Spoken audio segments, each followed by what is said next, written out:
Hey guys, John here. Today we're in Hive 2, and this patch is called Metallic Terror. Now, this is more so an effect, and this is something I've used pretty often. I kind of imagined what it would be like if you hit like a big metallic hang drum kind of thing, but instead of making it sound like pretty and nice and ethereal, it's going to sound kind of terrifying and detuned and stuff like that. So it sounds a little something like this.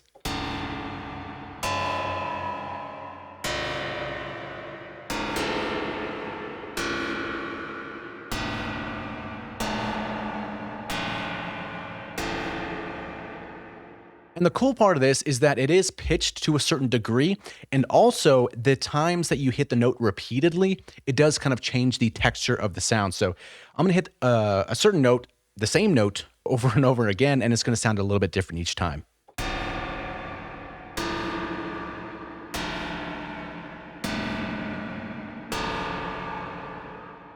So it kind of gives it a little bit of uniqueness with everything. So with that being said, let's go here on a fresh instance here, and let's actually target this guy over here and recreate this thing 1-to-1. So right click, I'll go to init just in case. So one thing that we have to first do is switch out this first oscillator here with pink noise, which is a really interesting workflow here. So pink noise, we have something like that.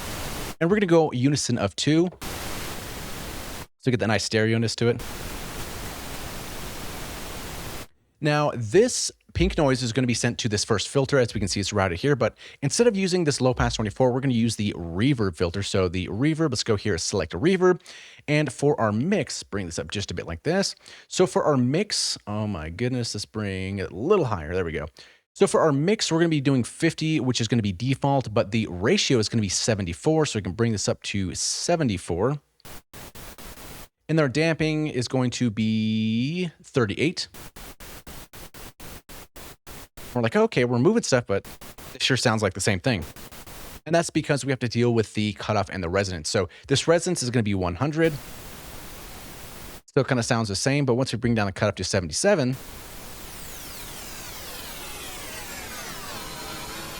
we get that. So now the next thing that we need to do is if we look at this volume is going to be down at 0. So we bring this all the way down. And then if we look in our matrix, we see this Oscillator 1 volume is getting modulated by this mod 1 envelope, which is this guy. So what we need to do, and this is the full amount, so we can either route this in the matrix here, or we can just drag and drop this to our volume, and then click this dot and bring this all the way to the top, which will be essentially the same thing. So in this case, if we look at our attack, this is going to be 1, which is default. And by the way, you also can go down to 0, in case you didn't know that, for a little bit more of a snappy attack. And then our sustain and release is also going to be 0. So let's bring these all the way down. And then our decay is going to be very short at 19. And that's when it starts to sound metallic-y. But all the different notes that we play, they all sound the same. So an important part about this is bringing up our key follow all the way to 100.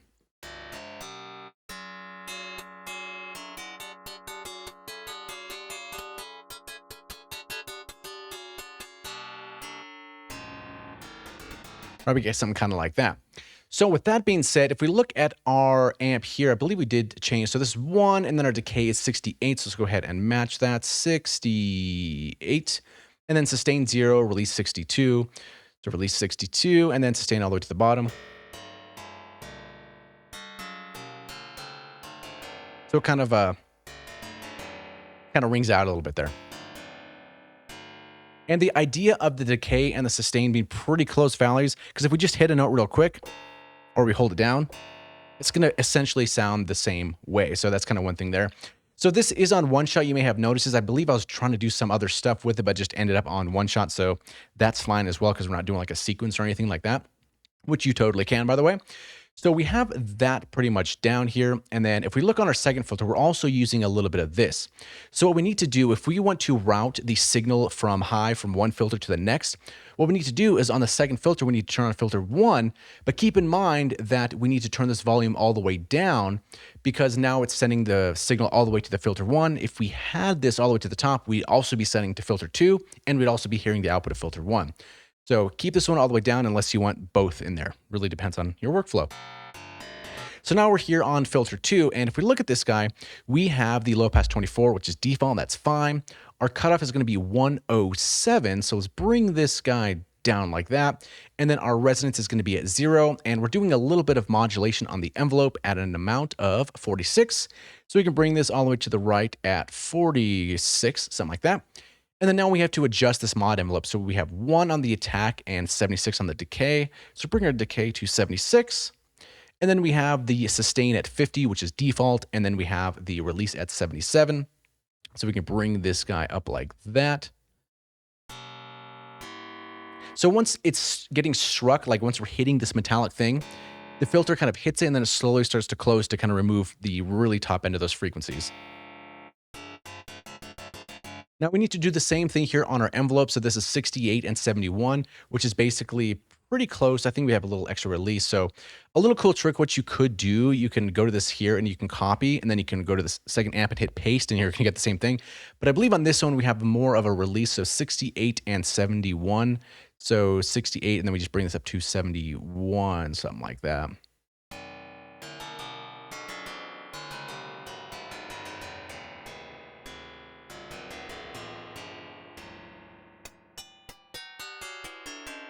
Cool. Okay, so we basically have this, right? So we have this whole thing going on. We have our oscillators routed and going to the first filter, going to the second filter here. Now we need to start adding a couple of effects. So if we go to our distortion, that's kind of going to be the first one. So we turn this guy on. And if we look, an amount's going to be 12, so really not too much.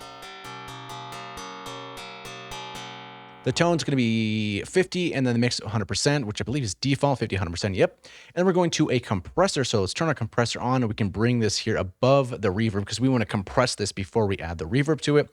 And you'll see why that's going to be important in just a second. So the amount is 61 here.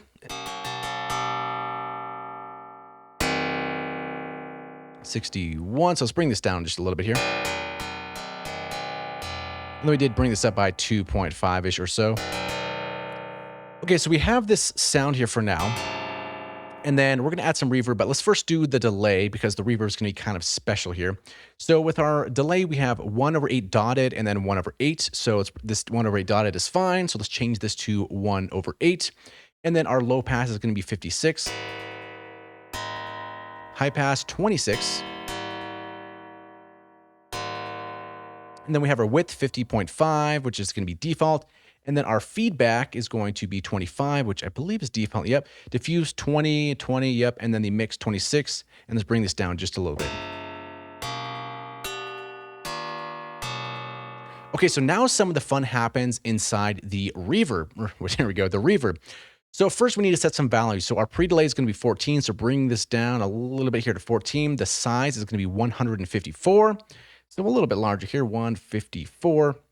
And then our decay is going to be 50, which is default.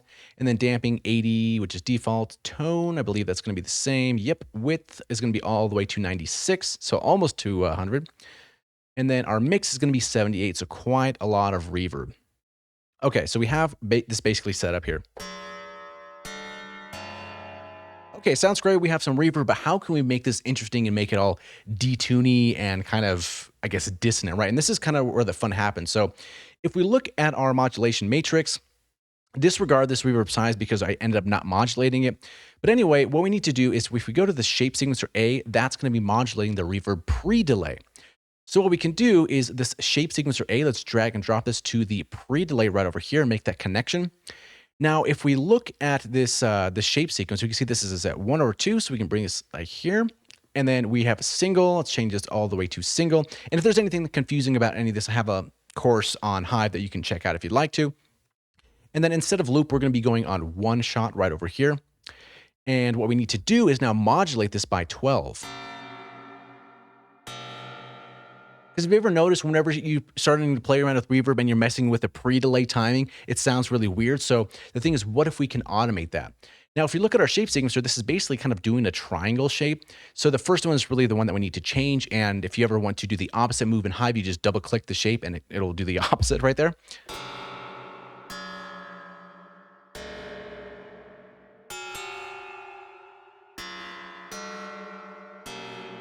So there it's already kind of sounding a little bit detuned, right? So, but wait, there's more. Now we're doing the decay here with the same shape. So if we grab this shape here and then we drag and drop this on the decay, something like that. And if we look at our modulation depth, this is going to be 27. So here on the decay, we can bring this to 27.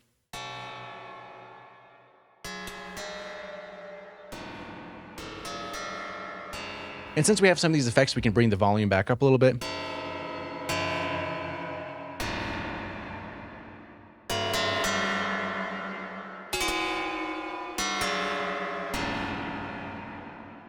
So yeah, that's basically how this shape here, or this this sound here works. It's not too complicated, but there's just some key takeaway things of this, right? Sending some of that noise to one of these different weird filters, right? The reverb one or the dissonant or comb ones can be really cool. And then doing that, we can kind of shape our sound with the resonance and the cutoff, and then modulating the different effects in the reverb with the shape sequencer can really make the sound kind of just dissonant and weird and kind of off.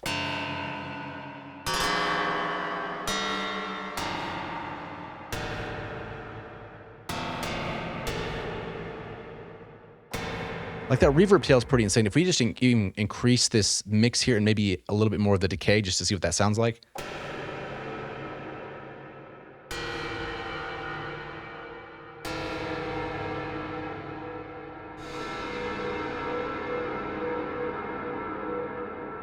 Yeah, so that's kind of interesting too. If we had the mix all the way to the top and then kind of just really long decay, maybe the size really big, just kind of playing around with the reverb here.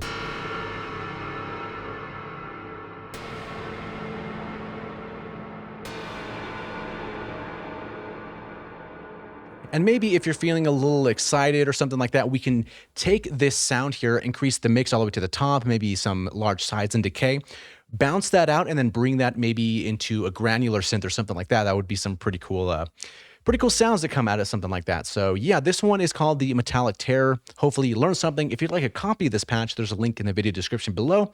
And yeah, thank you for watching. We'll see you in the next one.